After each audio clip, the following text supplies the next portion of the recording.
Sometimes a garment does not fail across the whole design. It fails at the point where one part of the garment changes into another, like places where the neckline changes into the shoulder changes into the sleeve, or where a fitted bodice changes into a fuller skirt below, or at the point where a smooth hip changes into a flare. And even though that area where the change happens may look so small, it can drastically make the whole garment look wrong. This is what I call a transition point. And transition points are one of those places where garment designs often fail. Not because the whole pattern is bad or because the idea is bad, but because the pattern did not properly manage the change from one behavior to another. So in this video, I want to show you why transition points matter, how they affect your final garment, and what to look for before you draft or correct the pattern. So what is a transition point? A transition point is any place in a garment where something changes. It can be a change in shape, a change in volume, a change in fit, a change in fabric behavior, a change in structure, or a change in how the garment sits close to the body. For example, a fitted bodice meeting a gathered skirt is a transition point. A sleeve cap meeting a dramatic sleeve volume is a transition point. A close fitting hip area releasing into a flared hem is a transition point. A deep neckline meeting the shoulder is a transition point. A structured waistband meeting soft fabric is a transition point. Even a seam line where two different pattern behaviors meet can become a transition point. And the reason this matters is because a transition point is where the pattern has to explain how the garment should move from one idea to the next. If that explanation is missing, the garment may pull, gape, collapse, twist, bulge, or lose the design shape. So here is the main principle. A strong garment does not only need good individual pattern pieces, it also needs good transitions between those pieces and their corresponding behaviors. Because the problem is not always the bodice, the skirt, or the sleeve. Sometimes the problem is the area where the bodice and the skirt meet, or where the sleeve joins the armhole, where a fitted area turns into a flare, or where a stable high neckline becomes an open neckline. This is why you can draft two areas correctly on their own, but still get a weak garment when those two areas meet. And that's because the transition was not planned. And when this happens, the garment starts showing stress at the point of change. So let's start with a fitted bodice and a full skirt because this is a very common design. The bodice is fitted, the waist is controlled and also fits, but then the skirt releases into fullness down below. On your sketch, this may look simple, but in pattern terms, the waist seam is doing a lot of work because it is the place where the upper fit control changes into volume down below. The bodice wants to sit close to the body. The skirt wants to release away from the body. So the waist seam has to manage that change efficiently. And if this transition is not handled well, the skirt may look bulky at the waist, the bodice may start pulling or dragging down, the waist may look thick, the gathers may sit unevenly, or the whole garment may lose the clean shape you imagined or intended. This is why you cannot only ask, how much fullness do I want in the skirt? You also have to ask, how will the fullness enter the waist? Will it be gathered, pleated, paneled, cut as flare, or added through godets? Will the waist seam need stabilizing? Will the seam allowance need to be reduced? Will the fabric become too bulky? Or will the bodice need a waistband, lining, stay, or internal supports? These are transition questions because the issue is not only the skirt volume, the issue is how that volume will connect to the controlled or fitted parts of your garments. Another major transition point is the sleeve and armhole. The armhole belongs to the body, the sleeve belongs to the moving arm. So when they meet, the garment has to connect body fit with arm movements. This is already a big transition. Now imagine you are working with a statement sleeve, for example. Maybe the sleeve has like a really large volume, or it has gathers, puff, or a fitted cuff, or maybe it has drama at the lower top or lower down. This means the sleeve is no longer just covering the arm, it is also creating a design effect. So the armhole area has to manage fits, movements, and design volume all at the same time. If this transition is not planned, you may see puckering or pulling, you may see the sleeve dragging the bodice, you may see volume sitting where you don't want it, you may feel tightness when lifting the arm, or the sleeve may look heavy instead of beautiful and intentional. And again, the mistake is not always that the sleeve is wrong. Sometimes the sleeve and armhole are not communicating properly. Maybe the sleeve cap has too much fullness for that armhole, or the gathers were not distributed very well. Maybe the sleeve volume starts too close to the underarm, or the armhole was changed, but the sleeve was not adjusted. Or maybe the fabric is too heavy for the type of volume you even drafted. So when you draft a sleeve, don't just ask, what will the sleeve look like? Also ask yourself things like, how will this sleeve enter the armhole? Where will the volume begin? Where does the arm need movement? Where should the sleeve stay fit and controlled? Or where can it release away from the arm? That is how you start planning the transition instead of forcing the sleeve into the armhole and hoping it behaves.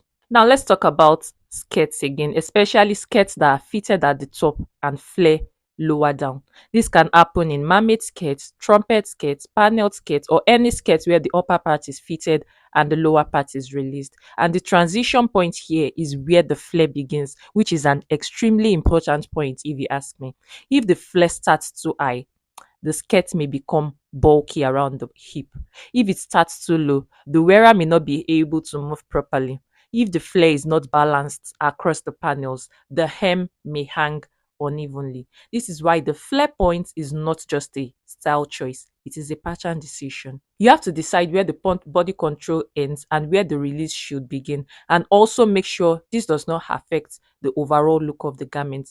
You also have to decide whether the release or flare should come from slash and spread, panel shaping, godet, pleats, gathers, or circular flare, because each method creates a different transition. A godet gives a very different transition from a paneled flare. A gathered flare gives a different transition from a clean A-line spread. So when a skirt looks wrong, don't only look at the hem, look at where the flare starts, because that may be where the real problem is. Another common transition point is the neckline moving into the shoulder. This area is easy to underestimate because it looks so small, but it carries a lot of responsibility. The neckline may be open, the shoulder may need to be fit, the bust may create shape underneath, and the fabric has to sit smoothly around the curved part of the body. If you open the neckline without controlling the transition, the neckline may gape, the shoulder may feel unstable, the armhole may start pulling, or the garment may feel like it is falling away from the body. This is why neckline changes often need more than just cutting a new shape. They may need contouring, they may need facing, a stay shape, some stabilizing, or the shoulder width may need to be reconsidered, because the transition from open neckline to stable fit shoulder has to be managed. A deep neckline is not just a lower line. A wide neckline is not just a wider line. It changes how the garment is held on the body. And when how the garment is held changes, the pattern must also answer for that change. Before you draft a design, one of the best things you can do is circle the transition points. Look at the design and ask, where will it change from fitted to loose? Where will it change from flat to volume? Where will it change from stable to open? Where will it change from structured to soft? Where will it change from body control to movement? Where will one pattern piece meet another? Or where will the design line interrupt the body shape? And those are the places where you need to slow down, because you're not just looking for the biggest part of the design, you're looking for the place where the behavior changes, because that is often where the pattern needs the most thought. Once you identify a transition point, ask what that point needs. Does it need shaping? Then maybe you need a dart, a seam, panel, or contouring. Does it need support? Then maybe you need interfacing, stay tape, lining, boning, facing, or a waistband. Does it need controlled volume? Then maybe you need gathers, splits, panels, godets, or flare placement. Does it need clean joining? Then maybe you need accurate notches, seam walking, truing, and matching points. Does it need softness? Then maybe you need to reduce bulk, choose a better fabric, or change the seam finish. Does it need movement? Then maybe you need to check ease, opening length, and where the body moves. This is why transition points are not just aesthetic areas, they are construction and pattern decision areas. A transition point tells you what the garment needs in order to move from one behavior to another cleanly. One common mistake people make is thinking that if the pattern line looks smooth, the transition is solved. But a smooth line on paper does not always mean the fabric will behave well on the body. You can draw a beautiful curve through the seam or make the pattern look neat, but if the transition was not planned properly, the garment may still fail. For example, you can draw a smooth line from hip to flare, but if the flare begins at the wrong point, the skirt may still look awkward. You can draw a beautiful wide neckline, but if the neckline is not controlled, it may still gape. You can draw a sleeve that looks dramatic on paper, but if the volume is not placed properly, the sleeve may still collapse or pull the garment down. So yes, of course, your pattern should be clean, but clean lines are not enough. The pattern also has to understand the behavior change. This is one reason why the twirl is so useful. A twirl shows you how the transition is behaving in fabric. It shows you whether the neckline is sitting well, whether the sleeve is pulling, whether the waist seam is bulky, whether the flare starts at the right place, whether the garment allows you to move well, or whether the design line is helping or hurting the feet. So when you make a twirl, don't only look at the obvious problem, look at the transition before the problem. If the hem looks wrong, check where the flare started. If the sleeve looks wrong, check how it entered the armhole. If the neckline is gaping, check how the neckline relates to the shoulder, bust, and fabric stability. If the waist looks bulky, check how the bodice and skirts are meeting. Very often, the visible problem is lower down, but the cause is at the transition point above it. This is why design breakdown matters so much. When you look at an inspiration picture, it's not enough to say this has a sleeve, a fitted bodice, a full skirt, or a deep neckline. You also need to ask, where will the design change? Where will it hold close to the body? Where will it release away from the body?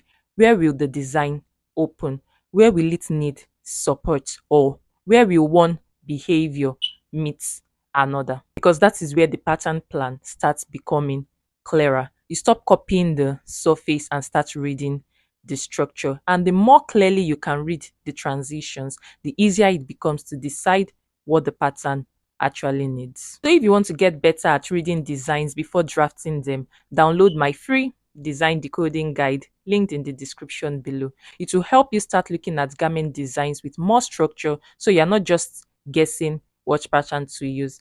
And if your foundation blocks are still the part you struggle with, my pattern drafting foundations course is also linked below. Start with the one that matches where you are right now. So remember, a garment does not always fail because the old pattern is wrong. Sometimes it fails at the point of change.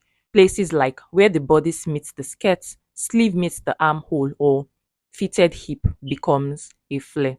Those are transition points, and transition points need clearer pattern decisions. So the next time a design does not look right, don't only ask, what is wrong with this garment? Also ask, where did the behavior change? Where did the pattern need to manage the change? And did I give that transition enough support, shaping, control, or release? Because the stronger your transitions are, the stronger the old design becomes.